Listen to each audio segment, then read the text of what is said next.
definitely missed the mark. If you open up Twitter, Now, Jack, a completely unrelated question. Do you like MrBeast? No. Jack, do you think MrBeast ruined YouTube? Yes.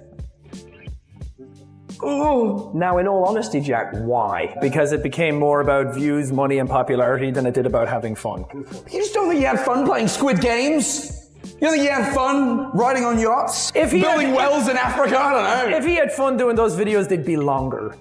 We'd see the fun. Ooh. Thought you were going to get me with that one, didn't you? Just a year ago, going after MrBeast on YouTube was like asking to get cancelled. If you dared to question his videos, his massive business moves, or the direction YouTube was taking, you were instantly branded as jealous, washed up, or bitter. There was no middle ground. Either you worshipped his hustle, or you were tossed aside as someone who just couldn't keep up with the grind. But things flipped fast. When you look back at everything that's gone down in the last months, the awkward lie detector clip, the 𝗝𝗃𝗀𝗀𝗀𝗀 controversy, the AI-generated thumbnail mess, and even how more and more veteran creators are starting to feel uneasy. It's wild how the narrative has shifted. Suddenly, those so-called haters from before don't look so crazy anymore. Now it's clear those early critics weren't spreading hate. They were sending warnings. Warnings about where YouTube was headed, about what happens when chasing views and scale becomes more important than being creative. They were trying to point out what gets lost when originality takes a backseat to pure optimization. The lie detector clip is the perfect place to start, because on the surface it looked harmless. Just jokes, playful banter, nothing too deep. But even inside that goofy setup, something real slipped out, and you could feel it. The point wasn't about money being evil or success being undeserved at all. What was really being called out were priorities. The way YouTube's whole center of gravity quietly shifted from make cool stuff with your friends to optimize, maximize, dominate at all costs. And that shift actually matters. Scaling up isn't automatically bad. Reinvesting money, building teams, treating content like a business, none of that is the problem. The issue starts when growth itself becomes the product. That's when everything else starts bending out of shape.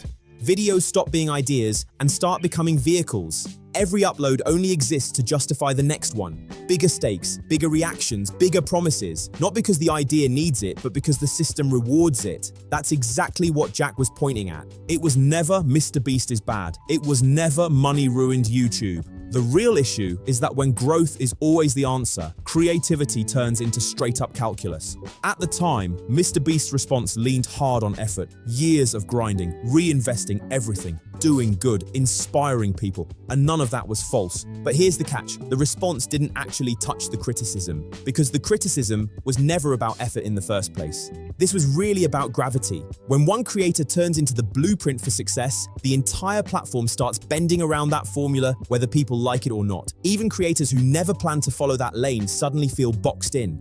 Every thumbnail has to look massive. Every title has to scream like it's life or death. And if you don't play along, people say you're not serious about YouTube. That pressure doesn't stay locked at the top either. It slides downhill fast. Smaller creators start feeling like their quiet, personal ideas don't matter anymore. Mid-sized creators feel pushed to abandon the very thing that made audiences like them in the first place. Editors and designers watch years of unique style get flattened into whatever trend is popping that week. Before long, everyone's chasing the same metrics, using the same buzzwords, copying the same structures, and slowly the platform starts to feel clean, polished, and kind of empty. That tension was already there long before the Lunchly situation. It just made it impossible to ignore. On paper, Lunchly looked like a flawless influencer product. 3 massive names, MrBeast, Logan Paul, and KSI, teaming up to launch a modern spin on Lunchables. Clean branding, better optics, a Prime Mini paired with a Feastables bar on the side. It was engineered to win from day one. But the real issue wasn't whether Lunchly was slightly better or worse than other options. The problem was the framing. It was pushed as a better choice for kids, while leaning heavily on influencer trust instead of clear, transparent conversations about nutrition. And that's where people started raising eyebrows. That's when the tone really shifted. Dan TDM's response wasn't loud. It wasn't flashy. It wasn't some over-the-top call-out. It was quiet, calm, and honestly disappointed. Just a simple, do better. And somehow, that landed harder than any dramatic expose ever could. That's because Dan represents an older era of YouTube, a time when creators were building communities, not empires, when success wasn't measured by domination, but by connection, a time when content aimed at younger audiences wasn't buried under branding talk and influencer credibility. And all the hate is coming because of the whole lunch release situation and Dan TDM. That's it. If those two things never happened, I wouldn't be getting this much hate, and instead people would be loving the song. When Jack stepped in after that, it didn't feel like clout chasing or drama farming. It felt like defense, not of his own reputation, but of an audience that never asked to be marketed to this way. That's why the backlash didn't fade overnight. This wasn't just creators going back and forth. Viewers were involved. Parents were paying attention. Longtime fans felt like a line had been crossed. It wasn't about hating influencers or tearing people down. It was about pushing back on the idea that trust is just another resource to cash in on. And just as that controversy started to cool off, the AI thumbnail situation lit the whole thing back up again. There's a new way to make professional-looking viral thumbnails with zero Photoshop experience. And the best part is, this new method works in every niche. Whether you do gaming, cooking, beauty, this works for all of them. From creating custom results from any channel to literally being able to put your face on a thumbnail, it literally feels like cheating. This is the home of the AI tool where you can type in any channel on all of YouTube and it will use it as inspiration for the thumbnail it's generating. So for example, let's say you're MrBeast. You would just type in MrBeast here. Now it's gonna look at all my recent videos and get inspiration from them. And for the prompt, I'm gonna type in stranded on a volcano. And there you go, we now have a thumbnail with me dangling on the side of a volcano. This is perfect for inspiration, and if you do a couple iterations with the system, this is how you can literally generate your thumbnails going forward. The tool was sold as empowerment, a so-called assist for smaller creators, auto-generated thumbnails, learning from successful channels, leveling the playing field. That was the pitch. But almost instantly, people started noticing the darker side of it all. Styles were getting copied, faces were being mapped, logos showed up in promo material without consent. Entire creative identities, things people spent years building, were suddenly treated like data sets. And that didn't feel like help at all. It felt cold. It felt invasive. To a lot of creators, it felt like extraction. Like the system wasn't supporting creativity, it was harvesting it. That's why Jack's reaction was fast and blunt, because in that moment, it stopped being about thumbnails entirely. This turned into a fight about ownership, about whether creators still control their own identity on the platform, or if everything is about to be automated, optimized, and flattened into the same look, the same vibe, the same formula. And that's where this conversation stops being about just one person, because now it's about the system itself and where it's really heading. MrBeast didn't invent the algorithm. He didn't force anyone to copy his playbook either. But when a platform rewards one single model of success, it quietly sidelines everything else. Weird ideas, slow burn content, niche communities, small, human moments. Those don't scale cleanly, and once scale becomes the measure of worth, the soul of the platform starts thinning out fast. This is where the real line gets drawn, not between creators, but between philosophies. Bigger is always better, versus better doesn't always mean bigger. And that tension doesn't wrap up neatly. It just hangs there, lingers, makes everything feel a little off. What made this whole situation uncomfortable wasn't just one controversy after another. It was the pattern. Every time the platform got nudged toward a boundary, the response wasn't reflection. It was acceleration. Bigger launches, faster pivots, louder explanations, more polish. And sure, that works short term, but it also creates distance. Distance between creators and audiences, distance between intention and impact, distance between what YouTube used to feel like and what it's slowly turning into. That gap keeps growing and people can feel it. The AI thumbnail reversal is actually a clean example of this, and to MrBeast's credit, he did walk it back. The tool got removed for new signups. A directory for real thumbnail artists was pushed instead. He even highlighted how much he already spends on human designers, which, in YouTube terms, is almost unheard of. That was a real course correction. But here's the uncomfortable part. Reversals don't erase instincts, and that's why this conversation still hasn't gone away. They don't erase instincts, they expose them. The urge to automate, the push to optimize creativity, the habit of treating style like data instead of identity. And that mindset isn't unique to MrBeast at all. Guys, a week ago, I launched an AI thumbnail tool to help small creators make better thumbnails, and I thought people were going to be pretty excited about it, but I definitely missed the mark. If you open up Twitter, you know what I'm talking about. And so I read all your guys' feedback, and I've been thinking a lot about it. And so we just enacted some changes that I think you guys will find positive. And so it's what happens when platforms reward scale over texture, when everything gets filtered through performance metrics. Eventually, even art starts feeling like a system waiting to be optimized. That's why Jack's frustration never felt fake. It didn't feel like clout chasing. It felt existential.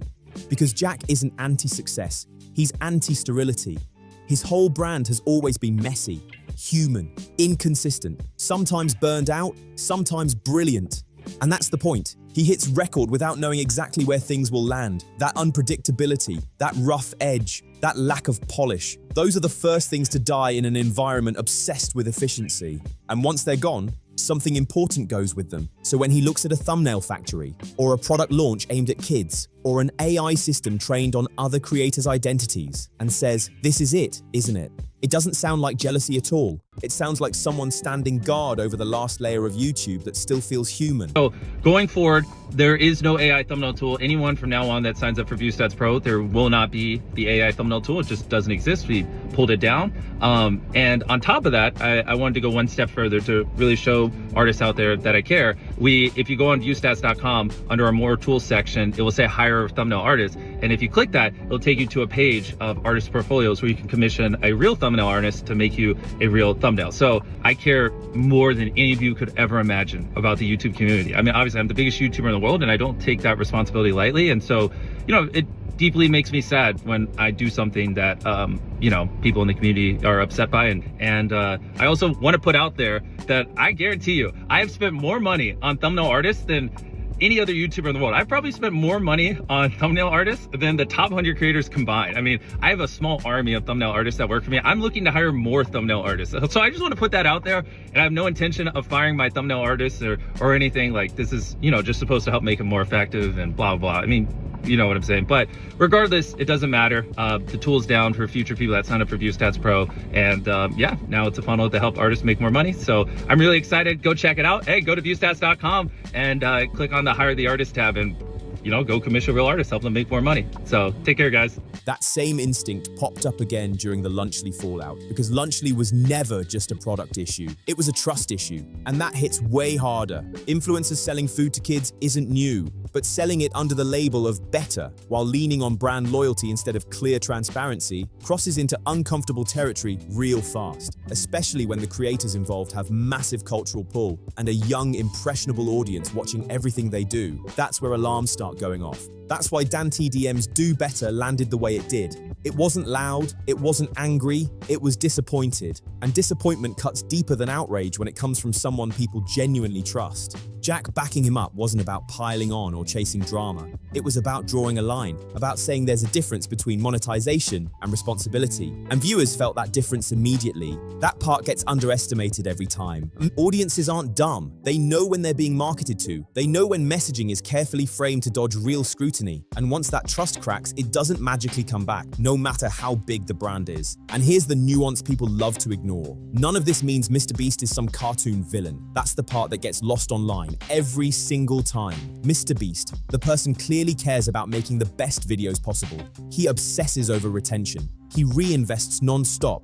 He funds charity projects at a scale most corporations wouldn't even attempt. He doesn't just talk about impact, he measures it. That part is real. But MrBeast the model is something else entirely. It's a system, a gravity well, a blueprint that slowly reshapes the entire platform around itself. And once that blueprint becomes the default expectation, everything else starts feeling off. Suddenly, slow videos look lazy, niche content feels risky, weird ideas feel unscalable. Even authenticity starts needing a pitch deck and a strategy meeting. That isn't MrBeast's fault, but it is his shadow. And shadows matter more than people like to admit. Because YouTube didn't just copy his success, it absorbed his values. Then acted shocked when copycat cash grabs and soulless optimization exploded across the platform. That's how systems work. The last year didn't prove Jack was right just because scandals happened. It proved he was right because the platform itself started showing cracks. A lie detector moment that felt off. A kids-focused product rollout that came off tone deaf. An AI tool that nearly flattened creative identity altogether. None of these moments exist on their own. They're symptoms of the same mindset. When everything becomes about growth, culture turns into collateral damage. And to be fair, the year also proves something else. Course correction is still possible. The AI tool reversal mattered. The artist directory mattered. Listening, even briefly, mattered because it showed there's still a human behind the brand, someone willing to recalibrate when the community pushes back. That's more than you can say for most corporations operating at that size. And that's exactly why this conversation was never about canceling MrBeast. It never was. This is about not letting one format turn into the only language YouTube is allowed to speak. YouTube was never meant to be a product Bible. It wasn't built to be perfectly polished and endlessly optimized. It was supposed to be messy, uneven, personal, a place where fingerprints mattered more than polish, where personality beat presentation. Jack never called for MrBeast to fail. What he called for was the platform to not forget who it is. And that's why, a year later, his criticism doesn't feel bitter or salty. It feels prophetic, not because everything collapsed, but because enough things almost went wrong to prove the warning was real. So no, this isn't about picking sides. It never was. It's about recognizing that when success turns into a formula, creativity becomes fragile fast. And once that happens, culture starts cracking. If YouTube wants to stay alive as a culture, not just a marketplace, it has to leave space for things that don't scale cleanly, because sometimes the best videos aren't optimized at all. That is heaven. Let me know your thoughts in the comments. If you enjoyed this breakdown, make sure to like, share, and subscribe to Fame Rant Daily for more deep dives into influencer and media industry drama, power abuse behind the scenes, and the stories that don't get talked about enough. This story might be over on TV, but online it's far from finished, and the next one is already lining up. I'll see you in the next video.